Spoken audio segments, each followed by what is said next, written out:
Les rencontres Africa, c'est une grande rencontre, pour me paraphraser, qui permet aux acteurs publics, mais aux privés aussi, de se rencontrer, d'échanger du savoir-faire, de parler des grands projets publics, des tendances sur les grands projets publics, mais aussi les innovations en matière de financement de grands projets, de structuration juridique, mais aussi d'innovation des entreprises privées à l'usage des acteurs privés comme des acteurs publics. Alors c'est l'échange, vous savez, le plus important dans un échange, ce n'est pas d'abord les échanges financiers, c'est important, mais le plus important, c'est l'échange d'idées, l'échange de savoir-faire, l'échange d'expérience. Vous l'avez vu ce matin dans le premier panel, on a parlé de couverture maladie, de carte sanitaire. Cet après-midi, nous allons parler des grands projets qui vont changer l'Afrique. Et comme vous le savez, ces 5 dernières années, le Sénégal a mis en place beaucoup de grands projets qui, espérons-le, vont transformer le Sénégal. Donc nous sommes venus échanger là-dessus du point de vue sanitaire, du point de vue nouvelle ville. Moi, j'agis dans la nouvelle ville de Diamniadio comme promoteur public. Nous apportons ce qu'on appelle des attracteurs. Vous imaginez, Dakar, c'est aujourd'hui 3 millions d'habitants. Presque 4 millions, c'est à peu près un quart de la population nationale. Et il faut donner des logements aux Sénégalais, des logements moins chers. Mais il faut faire en sorte aussi que les gens puissent se loger dans des zones qui soient animées, qui soient mieux habitées, avec les infrastructures qu'il faut, avec les activités qu'il faut. Il faut décongestionner Dakar.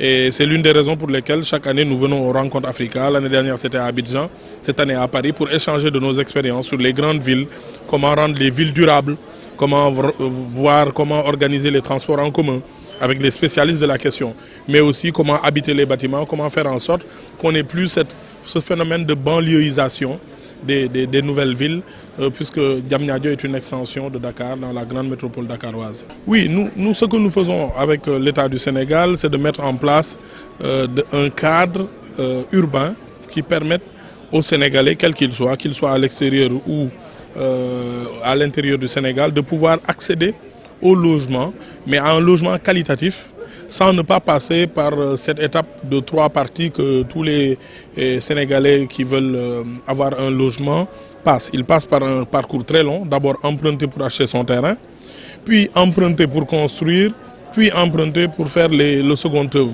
Ce que nous voulons avec Diamniadio, c'est faire en sorte qu'on ait des quartiers bien faits, bien pensés, mais avec un logement qui soit acheté directement avec un crédit bancaire. Des logements, des appartements qui soient accessibles. Je vous donne un exemple. Aujourd'hui, vous allez à Diamniadio, il y a des promoteurs qui vendent un 2 chambres salon à 15 600 000 francs CFA, un 3 chambres salon à 20 millions de francs. Les mêmes appartements sur la VDN reviennent entre 40 et 50 millions. Donc c'est un grand saut que le Sénégal a fait du point de vue du coût du logement dans la région dakaroise. Donc, la diaspora peut bénéficier de cela, avoir un logement et le payer sur 20 ans à 150 000 francs par mois, à 70 000 francs, 80 000 francs, 100 000 francs par mois.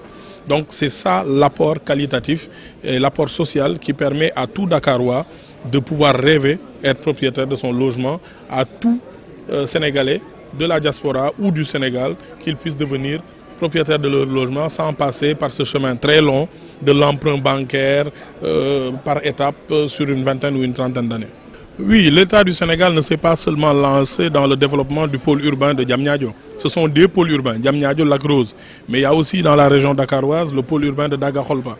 À Kaolack, il y a un pôle urbain en devenir et d'autres dans d'autres régions. Je ne veux pas trop m'aventurer sur ces points-là.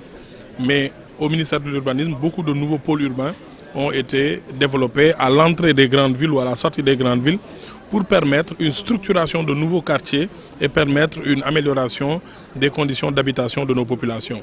Donc l'État du Sénégal est très engagé dans les politiques de la ville en termes de logement, en termes de cadre de vie, mais aussi en termes d'accessibilité du logement.